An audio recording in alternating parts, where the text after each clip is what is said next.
নমস্কার, দেখছেন রিপাবলিক বাংলা। আপনাদের সঙ্গে রয়েছে আমি পৌলমী। ছোট্ট উমার বিচারের দাবিতে গর্জন করছে গোটা বাংলা।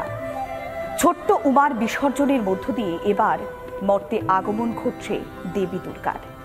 বিভিন্ন পুজো মণ্ডপে প্রস্তুতি তুঙ্গে। বাংলার সেরা পুজোগুলোর দিকে আমরা নজর রাখব। এবার একটু শহর কলকাতার দিকে নজর রাখা যাক। 24তম বর্ষে বেলেঘাটা 33 পল্লীর পুজোর থিম কোহিনূর। পুজোর মাধ্যমে জগৎ বিখ্যাত কোহিনূর হীরের ইতিহাস তুলে ধরেছেন পুজো উদ্যোক্তারা। দেখুন।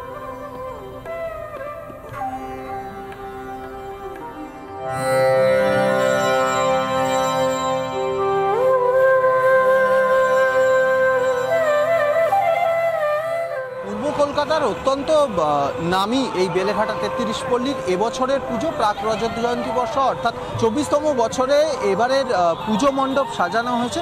থিম হয়েছে কোহিনূর, অর্থাৎ পুজো মণ্ডপের একদম প্রথমেই ব্রিটিশ এম্পায়ার, সেই ব্রিটিশ এম্পায়ারের একটা নিদারুণ ছোঁয়া রয়েছে। প্রথমে রয়্যাল ব্রিটিশ আর্মির দুজন যে সেনানায়ক তাদের প্রতিমূর্তি, মহারানী ভিক্টোরিয়ার প্রতিমূর্তি, ভিক্টোরিয়ার যে সাম্রাজ্য, সেই ভিক্টোরিয়ার সাম্রাজ্যের যে সিংহাসন, সেই সিংহাসন এবং এর মধ্যে ভারতীয়ত্বের ছোঁয়াও রয়েছে, ভারতীয় আর্ট অ্যান্ড কালচারের ছোঁয়াও রয়েছে।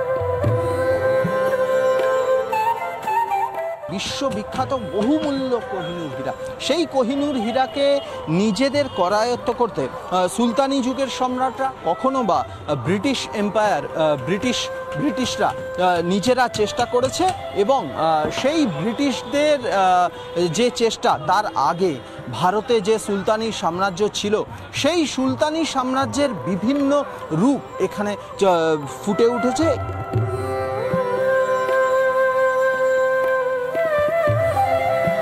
ভারতবর্ষে কোহিনূর পাওয়া গেছিলো এবং এখন বর্তমানে সেটা ইংল্যান্ডে।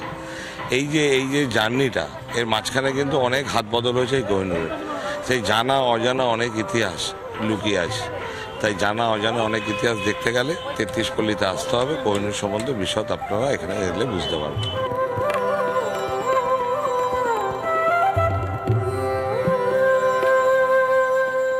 এবছর প্রাক রজত জয়ন্তী বর্ষ অর্থাৎ 24তম বর্ষে এবছরের বেলেঘাটা 33 পল্লী থিম কোহিনূর দর্শকদের নজর কাড়বে। শুধু তাই নয়, দর্শকদেরকে কোথাও ফিরিয়ে নিয়ে যাবে সেই ইতিহাসের পাতায়। ভিডিও জার্নালিস্ট পিনাকি নন্দীর সঙ্গে সৈকত, রিপাবলিক বাংলা, কলকাতা।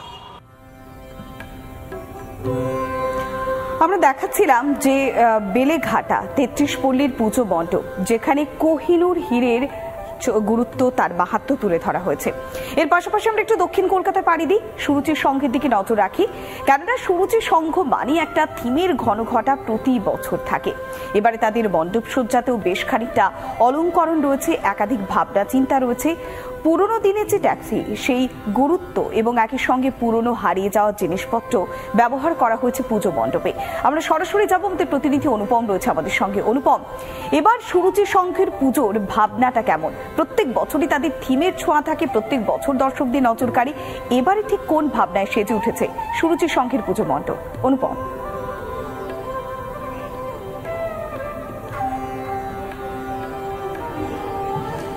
দেখো, 71 বছরে পড়লো সুরুচি সংঘের পুজো। দক্ষিণ কলকাতার জনপ্রিয় পুজো বলে পরিচিত।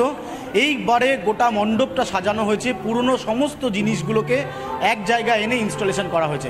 সবার আগে প্রতিমা দেখাবো। তুমি দেখতে পাচ্ছ যে প্রতিমা এই মুহূর্তে, যে প্রতিমার অপূর্ব কারুকার্য রয়েছে, শিল্পী নিপুণ দক্ষতায় গোটা প্রতিমাটা এই মুহূর্তে সেজে উঠেছে।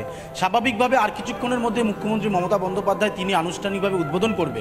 কিন্তু একদিকে যখন প্রতিমা তোমাকে দেখাচ্ছি, পাশাপাশি আমি তোমাকে এই মুহূর্তে ইনস্টলেশনগুলো দেখাবো। পুরনো দিনের সমস্ত কাজ গোটা মণ্ডপ জুড়ে ফুটে উঠেছে এবং তুমি দেখতে পাচ্ছ যে এই যে হাতে টানা রিক্সা, এই হাতে টানা রিক্সা কলকাতায় প্রায় অবলুপ্তির পথে, গুটি কয়েক দেখা যায় উত্তর কলকাতায়। সেই হাতে টানা রিক্সাটাকে এই মুহূর্তে গোটা মণ্ডপ জুড়ে সাজানো হয়েছে। গোটা মণ্ডপ জুড়ে সাজানো হয়েছে। তুমি দেখতে পাচ্ছ টিনের বাক্স। এই ধরনের টিনের বাক্সতে আগে আমরা দেখেছিলাম যে বিভিন্ন সময় টিনের বাক্স কলকাতার বিভিন্ন প্রান্তে ব্যবহৃত হতো। সেই টিনের বাক্সকে এখানে সাজানো হয়েছে। ট্যাক্সিটাকে একটু দেখাতে বলবো। রাজশেখর দাস, তুমি দেখতে পাচ্ছ কলকাতার ঐতিহ্য এই কালো হলুদ ট্যাক্সি। সেই ট্যাক্সিটাকে এখানে ইনস্টলেশন করা হয়েছে। এখানের ইনস্টলেশনের মধ্যে অন্যতম বিষয় হচ্ছে সেটা হচ্ছে পুরনো সমস্ত মানুষ, উত্তম কুমার থেকে শুরু করে উৎপল দত্ত থেকে শুরু করে তারা এই মুহূর্তে তাদের এই যে ছবি, সেই ছবিগুলোকেও কিন্তু এখানে ইনস্টল করা হয়েছে। এটার ইনস্টলেশনের কারণ হচ্ছে গোটা মণ্ডপটা। অরূপদা, একটুখানি জানবো যে এত সুন্দর সাজানো কনসেপ্ট কোথা থেকে? হ্যাঁ, সবাই, বিশেষ করে আমাদের শিল্পী ক্লাবে সবাই সারা বছর ধরে একটা রিসার্চ ওয়ার্ক চলে আমাদের, সেই অনুযায়ী আমরা পুজো করি। আমাদের পুজো তো হঠাৎ করে ভেবে হয় না, অনেক ভেবে চিন্তে একটা থিমকে ঠিক করা হয়, সেইভাবে কাজ করা হয়। কলকাতার হারিয়ে যাওয়া ঐতিহ্য, ট্যাক্সি, হাতে টানা রিক্সা, কোদাল, গোটা মণ্ডপের ইনস্টলেশন। শুধু কলকাতার নয়, এটা আমরা সারা বিশ্বব্যাপী পুজো। আমরা বলছি যে উৎসটাকে ভুলো না। আজকে আমরা কেউ ডাক্তার, কেউ ইঞ্জিনিয়ার, কেউ রাজনীতিবিদ, কেউ সঙ্গীতজ্ঞ, কেউ খেলোয়াড়, কিন্তু আমাদের উৎস তো আমাদের মা বাবা। উৎসকে ভুলো না। আমরা যে টাইপরাইটারটা খটখট করে টাইপ করতাম, আজকে ল্যাপটপ এসছে। একটা সময় ক্রিং ক্রিং করে ফোন বাজতো, আজকে মোবাইল এসছে। একটা সময় গ্রামোফোন রেকর্ড, তারপরে সিডি, তারপরে আমাদের ক্যাসেট, আজকে পেন ড্রাইভ, আজকে মোবাইলে গান শুনছি। বিবর্তন হয়েছে, সময়ের সাথে সাথে মানুষ এগিয়েছে, কিন্তু উৎসটাকে ভুললে হবে না, উৎসটাকে ধরে রাখতে হবে। শেষ প্রশ্ন করবো, আমি দেখছি উত্তম কুমার, সত্যজিৎ রায়, উৎপল দত্তের ছবি, সেই ছবিগুলো কোথাও টেরা, কোথাও বেঁকা, এটার কারণ? এটা মূল, এটারই আমরা বলতে চেয়েছি যে সব জায়গায় এই মানুষগুলো হচ্ছে উৎস। আজকে সভ্যতা, বিকাশ, সমস্ত ক্ষেত্রে এরাই হচ্ছে উৎস। আজকে আমরা এদের সম্মান দিয়ে আগলে রাখতে হবে, সেই কথাটাই এই পুজোর মধ্যে দিয়ে তুলে ধরেছি। রাজ্যবাসীর জন্য কোনো বার্তা?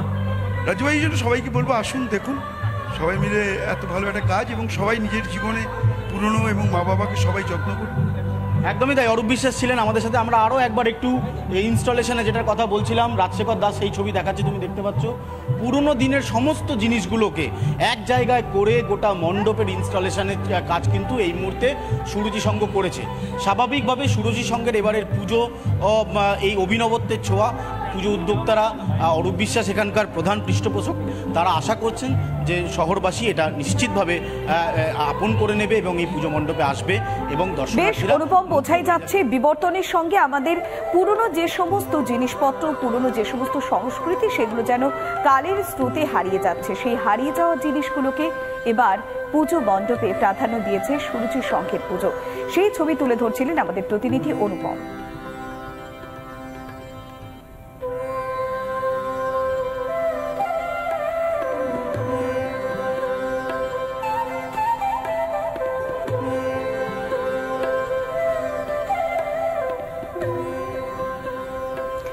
দক্ষিণ কলকাতার পাশাপাশি আমরা একটু নজর দিই কোথায় না, উত্তর কলকাতায়। উত্তর কলকাতার সাবেকিয়ানার মাঝেও এখন থিমের ঘনঘটা থাকে। তার মাঝে অন্যতম উত্তর কলকাতার চালতাবাগান সর্বজনীনের পুজো। সেখানেই যাব, সরাসরি রয়েছেন আমাদের প্রতিনিধি প্রজ্ঞা। প্রজ্ঞা, প্রত্যেক বছর চালতাবাগানের পুজো মানেই একটা আলাদা গুরুত্ব থাকে, আলাদা মাহাত্ম্য থাকে, মানুষজনের ভিড় থাকে। এবার তাদের মণ্ডপ সজ্জায় কি ভাবনা, মাতৃমূর্তি বা কিভাবে সেজে উঠেছে? প্রজ্ঞা।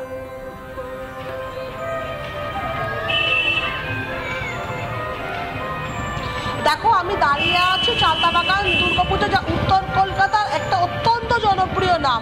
আর এবছর তারা 82তম বর্ষে পা দিয়েছে এবং এই মন্দির এবার তৈরি হয়েছে পাহাড়ে যে কাঠের বাড়ি, ঠিক সেই কাঠের বাড়ির আদলে। এবং এই বছরের থিম হচ্ছে দালান। যে আগেকার দিনে সাবেকি বাড়িগুলো থাকতো, সেই সাবেকি বাড়িগুলিতে বিশাল বড় বড় দালান থাকতো, ঠিক এই মণ্ডপেও কিন্তু সেই ছবিটাই তুমি দেখতে পাবে। আমি একবার আমার ভিজে অসীমকে বলবো ছবিটা দেখাতে, যে এই যে বিশাল বড় একটা দালান তৈরি করা হয়েছে, যে আগেকার দিনের পুরনো বাড়িগুলিতে থাকতো, ঠিক সেই সঙ্গে দালানের সঙ্গে একটা করে রকের মতো থাকতো, সেই রক কিন্তু রয়েছে। এবং সেই পুরনো দিনের কালো স্তম্ভ, যে পিলার বাড়ি, যে স্তম্ভ, আগেকার দিনে পুরনো বাড়িতে যে পিলার থাকতো, সেই পিলার দেওয়া হয়েছে। এবং সেই সঙ্গে যে পুরনো লোহার ঘোরানো সিঁড়ি, আগেকার দিনে যে বড় বড় দালান বাড়িগুলি থাকতো মূলত উত্তর কলকাতার, ঠিক সেই উত্তর কলকাতার পুরনো বাড়ির আদলে কিন্তু এই বাড়িটি তৈরি করা হয়েছে, এই মণ্ডপটিকে সাজিয়ে তোলা হয়েছে। একদিকে যেমনি বড় বড় লোহার স্তম্ভ, লোহার পুরনো ঘোরানো সিঁড়ি, ওপরে বড় দালান, মাথার ওপর খোলা ছাদ, ঠিক সেই অনুপ্রেরণায় কিন্তু এই মণ্ডপ সেজে উঠেছে। সেই পুরনো ঠাকুর দালান, সেই নাট মন্দির এবং সেই উত্তর কলকাতার চেনা পরিচিত সেই রক।